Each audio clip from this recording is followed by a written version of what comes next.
So far we learned about flux using an oriented surface S. And this is the formula. We just saw one example using parametric form to do the computation of a flux over a unit sphere. Now, suppose you have a nice relation between X, Y, and Z.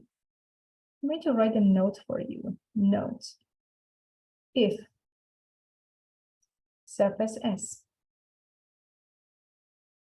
is given by Z equals to G of X and Y, then what we already saw is F dot ds, so in this case, can be formulated F dot n ds. And remember that n is Rx cross Ry, the cross multiplication between partial derivatives with respect to X and Y. So if you represent, for example, your F by P and Q and R dot, and doing the computation as we saw before, the cross multiplication here result in negative partial derivative of G with respect to X, negative partial derivative of G with respect to Y, and a 1. So if we simplify this, what do we get?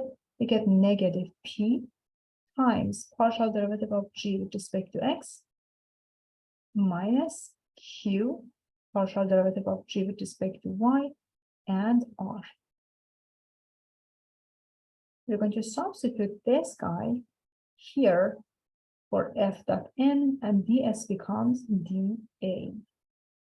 So flux is going to be equal to double integral of negative P partial derivative of G with respect to X minus Q partial derivative of G with respect to Y plus R dA over D. For example, let's take a look at this quick example down here. Suppose I ask you to evaluate flux where your function f is given to you as y, x, and z, and s is the boundary. It's the boundary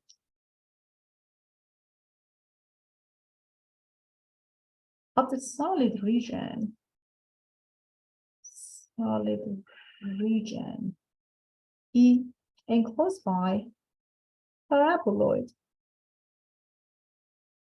z equals to 1 minus x squared minus y squared, and z equal to 0. So we're interested in finding the flux, right?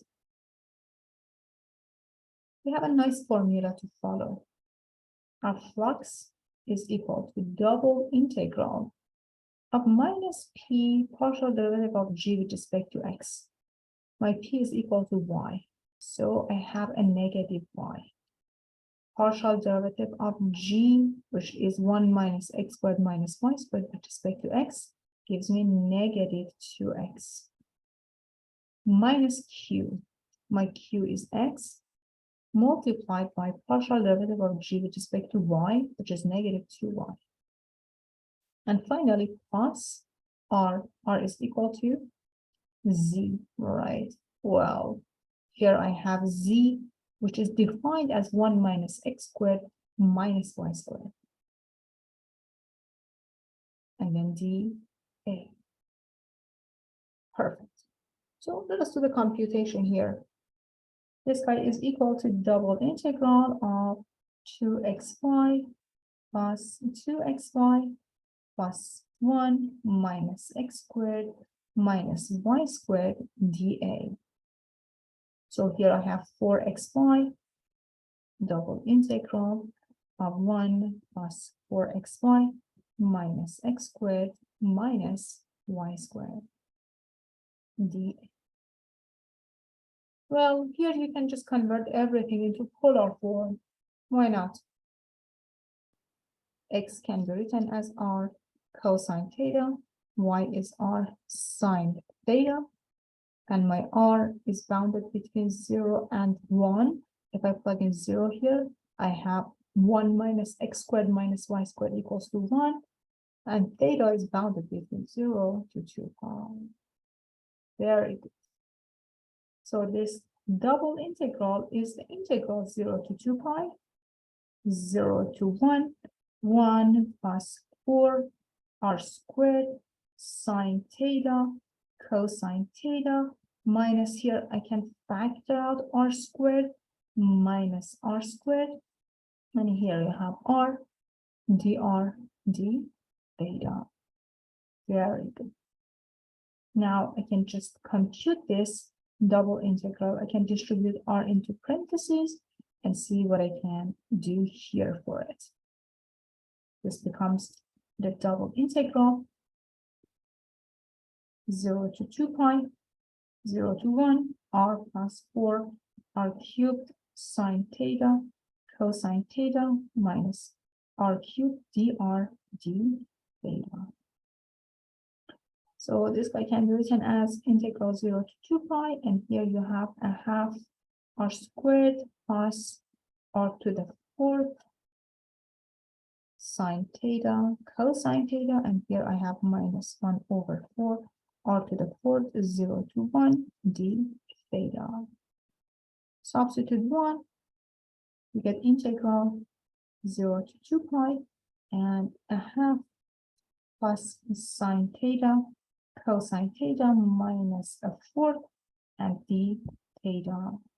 So we can combine these two, we get 2 over 4 minus 1 over 4, or just 1/4.